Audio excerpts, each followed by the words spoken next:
Bonjour les amis, j'espère que vous allez bien. Je suis Pascal Trifangui, on est à Bahia au Brésil et aujourd'hui nous allons parler du rite écossais. Vous savez, souvent chez les conspirationnistes, on nous dit au 33e du rite écossais, il y a Ordo ab chaos, ils veulent mettre un grand chaos pour créer un gouvernement mondial. Ah bon, ils veulent mettre un grand chaos pour créer un gouvernement mondial. Alors je ne sais pas si vous avez déjà étudié le rite écossais, son histoire et son contenu. D'abord, il y a plusieurs rites écossais. Et c'est une grande fantaisie. Évidemment, il y a la formule Ordo ab chaos. Elle n'apparaît pas au 33e degré, d'ailleurs, elle apparaît au 25e degré. Alors, qu'est-ce que c'est que ce rite écossais? Qu'est-ce qu'il faut comprendre? Ce qu'il faut comprendre, c'est qu'avec Charlemagne, en 768, on a la création d'un remake de l'Empire romain. Au début, cet Empire romain, il est chrétien. Et à la fin, il va devenir complètement édomite. Qui sont les Édomites? C'est les cousins des Juifs. Qui sont les Juifs? Eh bien, ce sont des gens qui sont sortis de Sumer. À l'origine, ce sont les Hébreux. Ils vont passer par l'Égypte. Ils vont avoir leur propre civilisation en Judée. Une civilisation qui est plutôt timocratique. D'ailleurs, c'est le temple qui est au centre. Cette civilisation, elle va s'effondrer. La famille de Jésus va migrer vers la France. Et en France, on va avoir, avec Mérové et avec les Mérovingiens, le sang de Jésus à travers les femmes qui va permettre d'établir une nouvelle Israël. Cette nouvelle Israël, elle a une tendance qui est plutôt oligarchique. Tout comme en sortant d'Égypte, on a été déçu de la synarchie égyptienne. Quand on sort d'Israël, on est déçu de la timocratie juive. Et qu'est-ce qui se constitue en France? Il se constitue une oligarchie. Cette oligarchie, elle est au début terrienne avec Charlemagne. Et au final, elle va devenir marchande. Au début, elle est basée sur la terre. Au final, elle sera basée sur l'argent. Alors bien entendu, il y a une lutte à l'intérieur de l'Occident entre l'oligarchie terrienne, à laquelle j'appartiens, et l'oligarchie financière, à laquelle j'appartiens aussi. En réalité, c'est la même famille, sauf qu'on se déchire entre nous. La façon dont on va se déchirer, c'est que l'oligarchie terrienne, elle est chrétienne. Et elle veut appliquer la morale chrétienne. Elle croit en Dieu, elle protège les enfants, elle est honnête et elle veut le développement de la vie, le bien-être pour tous et la paix. L'oligarchie financière, elle est d'origine romaine, elle est édomite. Et elle va d'abord récupérer son pouvoir à l'intérieur d'une Italie en constante décomposition. Vous verrez que d'ici quelques années, l'Italie va être rayée de la carte et ça ne sera pas une grosse perte. On a là véritablement sur cette épile dorsale qui va de Rome jusqu'à Londres. Londres, la grande ville, Babel, la Babylone moderne. Et puis Rome, la grande prostituée, et entre les deux, vous avez Luxembourg, capitale de l'européenne, du 4e Reich des riches, qui est la tentation par Édom, de créer une espèce d'empire central à partir duquel le monde est asservi autour de l'Union européenne. Il ne faut pas croire que la première puissance au monde, c'est les États-Unis, ou c'est la Russie, c'est la Chine. La première puissance économique et militaire au monde, c'est l'Europe, avec au cœur l'Empire britannique, et autour de l'Empire britannique, tous ses vassaux, dont les États-Unis, et dont Israël, qui est un souhait de la couronne britannique.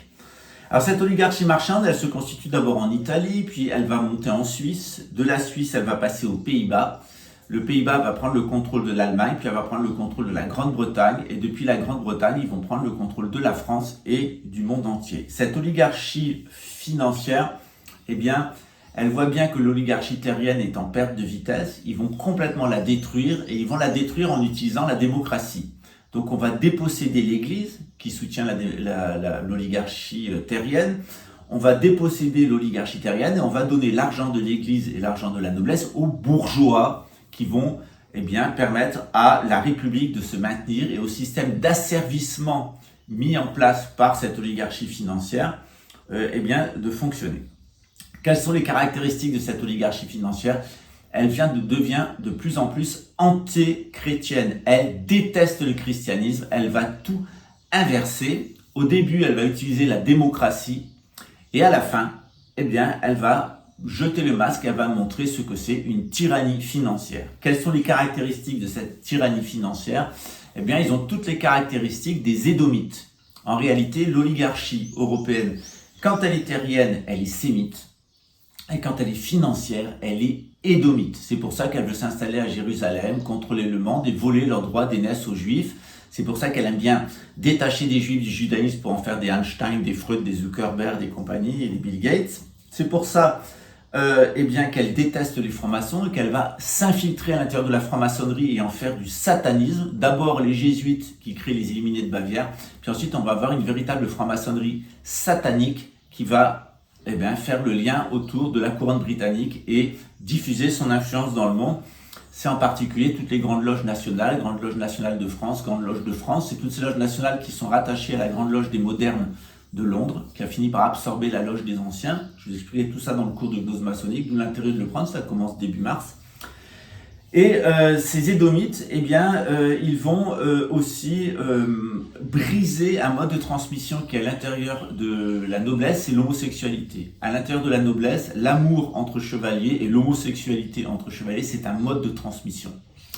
Et d'ailleurs, les Juifs, quand ils sont sortis d'Égypte, ils ont eu peur que toutes les pratiques de l'aristocratie égyptienne se transmettent à nouveau aux Hébreux, et donc ils ont persécuté et ils ont même éliminé physiquement les homosexuels pour empêcher d'avoir cette transmission de chevalier à page, de page devenu chevalier à chevalier ou entre chevaliers. Philosophie grecque, la noblesse occidentale, elle repose principalement sur l'homosexualité, l'amour entre deux hommes. C'est aussi un amour d'abord qui est un amour physique, on se plaît. Ensuite, c'est un amour psychologique, on se séduit l'un l'autre psychologiquement, mais c'est aussi un amour spirituel. C'est-à-dire, dans le rapport sexuel entre chevaliers, il y a une effusion de lumière. Il y a quelque chose qui se passe au niveau de la glande épiphyse et puis au niveau ici des lobes temporaux. Au lieu d'être en hostilité comme des singes envers les autres hommes, qui se détestent entre eux pour dominer, il y a l'amour entre deux hommes qui vont donner une transmission de sagesse et un certain état spirituel. Je vous ai laissé une vidéo ces derniers jours sur ce qu'on appelle le triangle anal et tout le processus de Kundalini et d'éveil qui amène justement à intégrer son être astral et dépasser son être astral. Ça ne veut pas dire que j'encourage les gens à être homosexuels, il y a au contraire une homosexualité profane, c'est-à-dire si vous appartenez pas à la noblesse, si vous n'êtes pas chevalier, c'est exactement le contraire de ce qui va se passer. Au lieu d'aller dans la spiritualité et la lumière, vous allez aller dans les bas-fonds et vous allez aller dans les côtés les plus obscurs de votre âme. C'est pour ça que l'homosexualité profane a toujours été considérée comme dangereuse, un vice et menant au satanisme. On le voit bien à notre époque, la façon dont utilisait le lobby LGBT avec cette hyper-féminisation des hommes, dévirilisation des hommes, tandis que l'homosexualité des chevaliers, c'était une homosexualité virilisante. Je rappelle l'épisode de Delphes qui envoie 300 hommes, des 150 couples homosexuels et qui vont défaire la première armée au monde, celle de Sparte. Voilà, donc Thèbes envoie à Sparte son armée composée de 150 couples d'hommes. Quelle est la caractéristique de cette oligarchie financière qui a tous les côtés d'Édom, qui sont complètement édonites? D'abord, ils sont menteurs, ensuite ils sont voleurs et ensuite ils sont assassins. Menteurs, pourquoi? Parce que pour pouvoir déposséder les gens de leur vie et pouvoir maintenir le pouvoir de l'oligarchie financière, elle a besoin de mentir. Elle a besoin de mentir aux gens. Elle a besoin de dire pourquoi elle ne respecte pas la religion, pourquoi elle pratique l'usure, pourquoi elle ne vient pas en aide aux pauvres, etc., etc. Donc elle a besoin de mentir, et pour mentir, elle a besoin d'être schizophrène. C'est qu'à la fois, ils ont besoin de vous faire des grands sourires. Ils sont contents. Voilà, ils vous font des grands sourires, etc. Et derrière, ils vous empoisonnent, ils vous tuent. Voilà. Et pour obtenir que les gens soient schizophrènes, c'est-à-dire qu'ils soient double face, eh bien, il n'y a qu'une seule méthode, c'est la pédophilie. Si vous violez des enfants et si vous commettez l'inceste dans votre famille, vous allez avoir des enfants schizophrènes. Voilà. C'est systématique. Lorsqu'on observe les TDI, nous on a des gens qui se présentent dans notre institution pour se faire soigner, qui ont des troubles dissociatifs de l'identité, ils entendent des voix, ils ont plusieurs identités, etc. Ils entendent des encodeurs. Les encodeurs, Nini. Voilà, vous l'avez connu, la folle là qui entendait des encodeurs. Voilà, les gens qui entendent des voix, et puis les doubles personnalités, oui, l'armée française, etc. Puis derrière, il se tape sa fille, il essaye d'assassiner, il pique la caisse, etc. Donc c'est des schizophrènes. Comment est-ce qu'on obtient des gens schizophrènes? Par la pédophilie et l'inceste. C'est une machine à produire des détraqués mentaux. Donc toute cette oligarchie financière, elle va reposer sur la pédophilie. Ce sont des voleurs, ce sont des gens qui veulent accaparer les biens et ne pas partager avec les autres. Et donc, pour le faire, ils ont besoin de vous entretenir dans la confusion mentale. Donc, pour vous entretenir dans la confusion mentale, et pour pouvoir vous voler votre vie et vous voler le sens de votre vie, ils vont vous entretenir dans la confusion mentale. Ils vont créer du spiritisme, de la théosophie, de l'anthroposophie de Rudolf Steiner. Regardez le cinglé de Suisse, là, le fumeur de joint, baiseur de gamine. Il est complètement dans la confusion mentale. Et il vous entretient dans la confusion mentale. Ça ne veut pas dire que tout ce qu'il dit est faux. Au contraire, il y a des parcelles de vérité. Mais le but, c'est d'entretenir la confusion mentale. Les mots ne sont pas employés dans leur sens. Il n'y a pas de vocabulaire philosophique. Il n'y a pas de formation, etc. Puis au final, on s'aperçoit que derrière, c'est un juif qui s'appelle Gawain, qui a apostasié le judaïsme et qui a trempé dans toute l'histoire du druidisme, de la théosophie. Puis il est passé par les écoles Steiner, qui sont des usines à détraquer mentaux. Parce que si tous les nazis n'étaient pas steinériens, tous les steinériens étaient nazis. Donc c'est une usine à détraquer mentaux, homophobes, antisémites, etc. Ils attendent la venue de Lucifer, comme vous dirait la TR Fêlée de Babelwell. Ils sont lucifériques. Ils attendent la venue de Lucifer. C'est des fraudes des bas du front, pardon. Il attend la venue de Lucifer qui va faire que sa crypto-monnaie va valoir 10 000 $ alors qu'elle vaut 11 centimes. Voilà. Donc ces gens-là, ils ont besoin de vous mettre dans la confusion mentale pour pouvoir vous voler, pour pouvoir vous arnaquer. Et quoi de mieux que du pseudo-ésotérisme, quoi de mieux que de la pseudo-astrologie, quoi de mieux que de la pseudo-science, etc. Ces gens-là, c'est surtout des gens qui veulent éliminer l'oligarchie terrienne, nous qui veulent éliminer la concurrence, l'opposition, et donc c'est des assassins. C'est des gens qui ont attaqué tout autour de la planète, toutes les sociétés traditionnelles pour les détruire et créer une gouvernance mondiale. Ils veulent tyranniser le monde entier. Alors, qu'est-ce que c'est que ce rite écossais? Pourquoi il est déchiré d'un côté par l'oligarchie terrienne et de l'autre côté par l'oligarchie financière? Il y a deux formes de rite écossais, une qui est au service des Édomites et de l'oligarchie financière, une autre qui est au service de l'oligarchie terrienne et au service de Dieu. Et ces deux sortes de rites écossais sont en train de se détruire l'un l'autre, et le rite écossais de l'oligarchie terrienne est de plus en plus faible, et le rite écossais de l'oligarchie financière est de plus en plus fort et de plus en plus délirant, psychopathe, pédophile, voleur et assassin. Voilà, alors si vous prenez le cours de gnose maçonnique, eh bien on vous parlera du rite écossais dans le détail. Ce qu'il faut savoir, c'est que le rite écossais, ça commence en 1744 avec la loge écossaise de Saint-Domingue qui s'appelle le rite du royal secret. Cette loge, elle n'est qu'une émanation d'un mouvement maçonnique qui naît en France en marge de la monarchie anglaise. Et pour comprendre qu'est-ce qui s'est passé en France, et pourquoi ce rite écossais il va être transatlantique, et pourquoi il y a plusieurs formes de rite écossais, et pourquoi il y a deux mouvances à l'intérieur des rites écossais, eh bien il faut passer générique.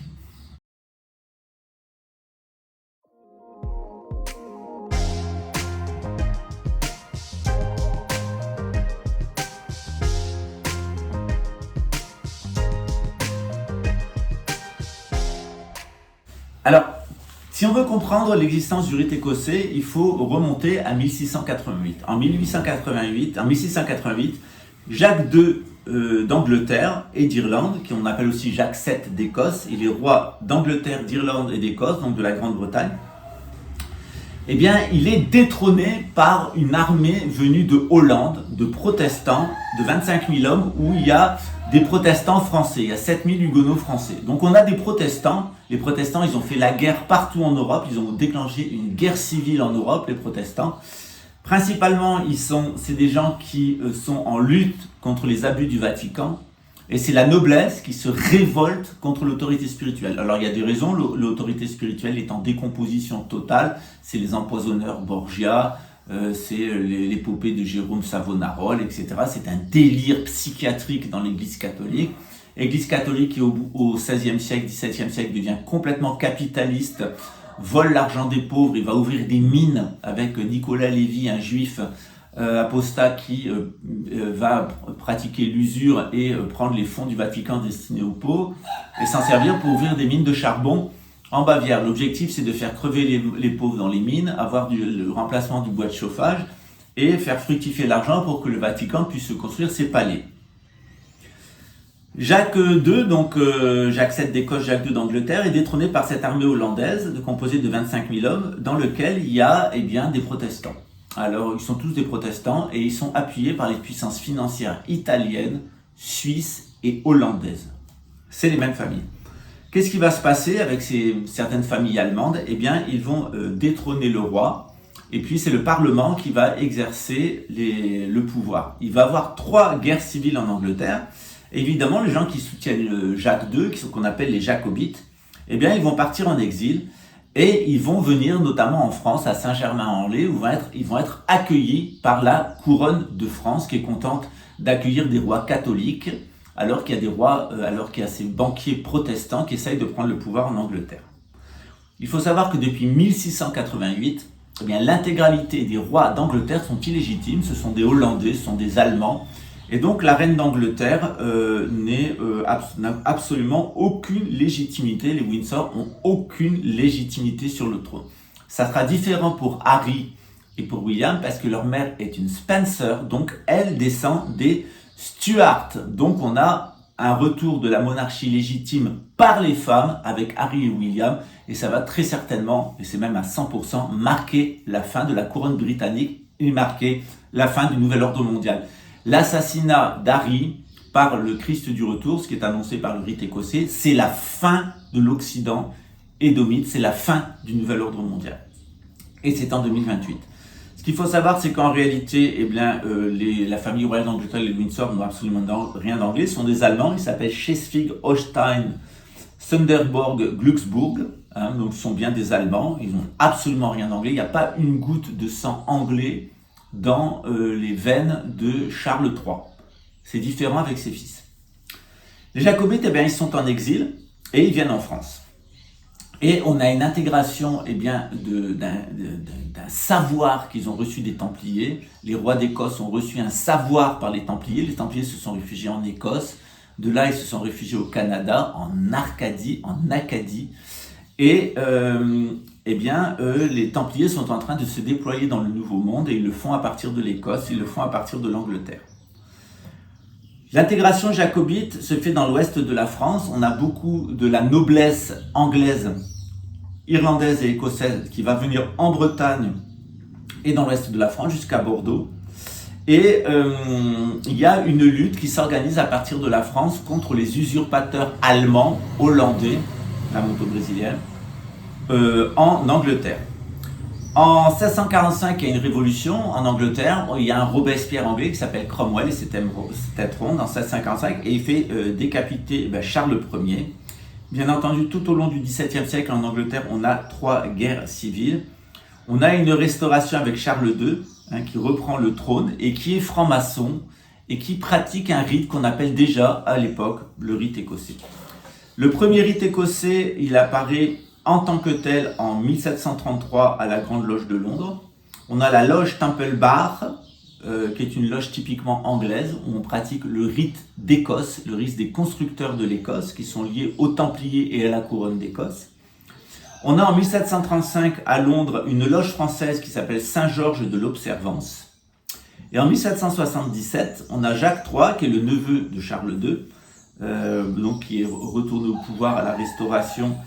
Et donc son neveu arrive au pouvoir et indique que la maison des Stuarts repose sur un secret maçonnique. Et ce secret maçonnique lui a été donné eh bien, par les Templiers. Et ce secret maçonnique, Jacques III va l'amener à Saint-Germain-en-Laye où eh bien, il va transmettre à des membres de la noblesse française ce qu'on appelle la Royal Lodge ou Royal Arch, c'est-à-dire l'initiation seigneuriale.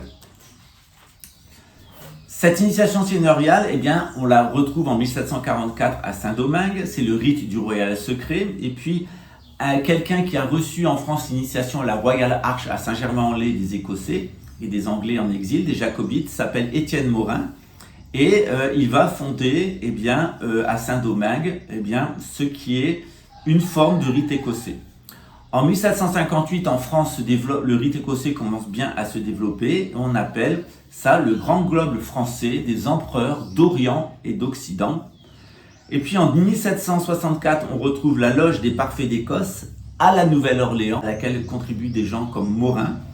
Morin va nommer Henry Andrew Franken, qui va diffuser le rite à travers tous les États-Unis, notamment à New York en 1767 et dans les 13 colonies anglaises. C'est ce rite écossais qui va permettre l'indépendance des États-Unis contre la couronne allemande de Grande-Bretagne. Les Allemands, les Hollandais, les protestants ont pris le contrôle de la Grande-Bretagne et le rite écossais aux États-Unis, il va organiser la résistance. Pour cela, il va s'appuyer sur les Français, sur les immigrés irlandais, anglais et écossais en France, sur l'aristocratie française qui pratique déjà le rite écossais. Et ce qui va expliquer l'intervention avec Louis XVI, de Lafayette, qu'on va envoyer aux États-Unis pour aider les 13 colonies à proclamer leur indépendance contre la couronne britannique. Louis XVI le payera très cher puisque la couronne britannique le fera assassiner en rémunérant Danton, Robespierre, Marat et toute la clique des psychopathes de la Révolution française qui vont être utilisés par les Allemands de Grande-Bretagne exactement comme ils l'ont fait avec Cromwell. En 1801, on a la constitution du rite écossais ancien accepté à Charleston. Alors c'est très important, c'est en Caroline du Nord, et vous verrez que c'est très important, on est au cœur du dispositif, notamment du dispositif bancaire de l'indépendance des États-Unis.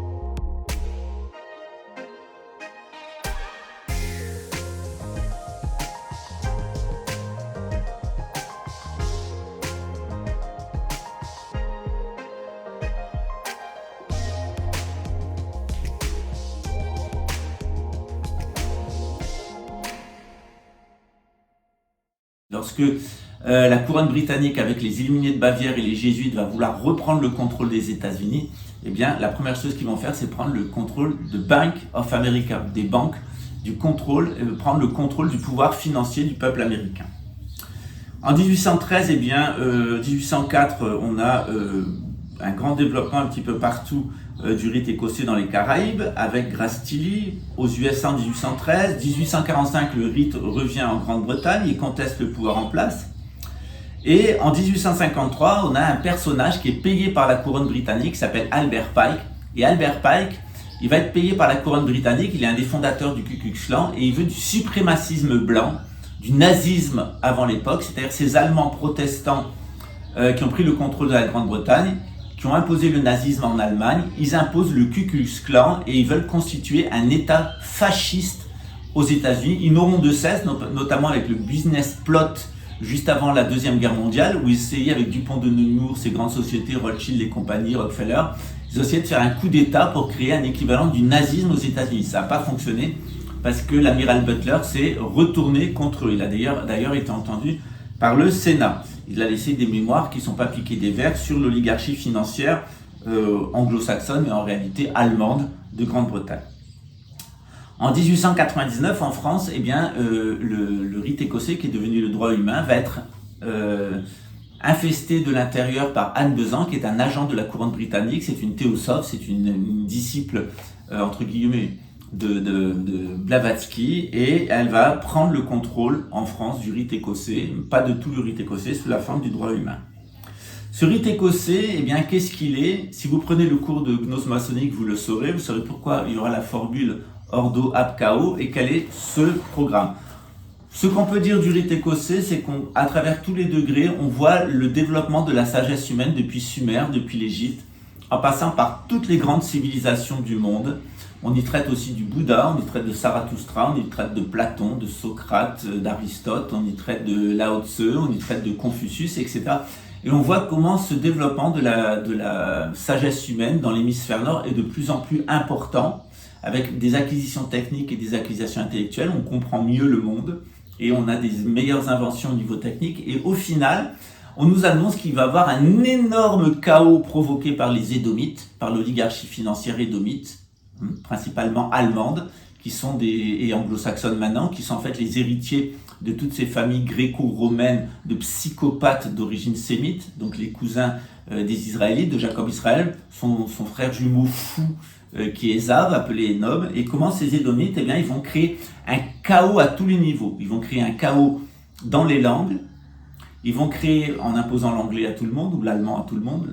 L'anglais actuel, c'est qu'une forme bâtarde de l'allemand. Ils vont imposer une grande pollution chimique. Ils vont imposer une grande pollution atomique. Ils vont imposer une grande pollution génétique. Ils vont créer la confusion et la destruction partout dans le monde pour asseoir leur pouvoir, qui est un pouvoir destructeur et chaotique. Et au final, après avoir semé tout ce chaos, eh bien, ils vont être détruits. Il y a 3 ordres nouveaux qui vont s'imposer. D'abord, un retour du Messie, le Mashiach, à Jérusalem avec un retour du royaume de Judée. Ensuite, la venue d'un grand pape et d'un grand monarque qui vont s'installer en Occident et qui vont anéantir les Édomites et anéantir le satanisme.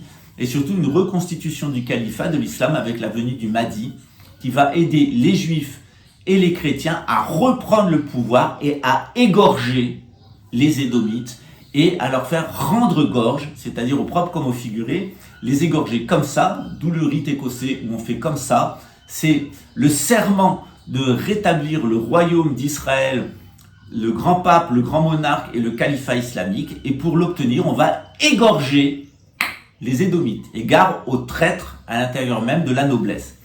Alors évidemment, l'oligarchie financière ne va pas se laisser faire. Elle n'a pas envie que l'islam revienne. Et tout va être fait par les Anglais pour détruire l'islam, l'Empire ottoman et empêcher un califat.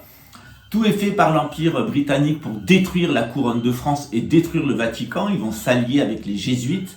Les Jésuites, ce sont des agents de la City of London qui vont créer les Illuminés de Bavière, qui vont détruire l'église catholique de l'intérieur, totalement pour l'anéantir, en faire une église protestante, une église de pédophiles, de voleurs, de menteurs et d'assassins, ce qu'elle est actuellement, de bandits.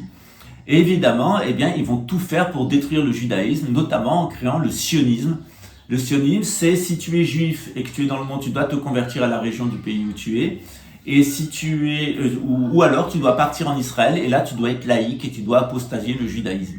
Alors évidemment, le sionisme c'est une horreur, c'est créé par les Édomites de la couronne britannique, c'est une manière de niquer les juifs, tout comme ils ont tout fait pour niquer la France et les États-Unis, et comment ils ont tout fait pour niquer l'islam. Voilà, quand on comprend que c'est des pédophiles, que c'est des voleurs, que c'est des assassins, que c'est des fils de pute, et tout ça c'est ces bâtards d'Édomites qui sont les cousins qui sont des sémites complètement ravagés du cerveau et dégénérés.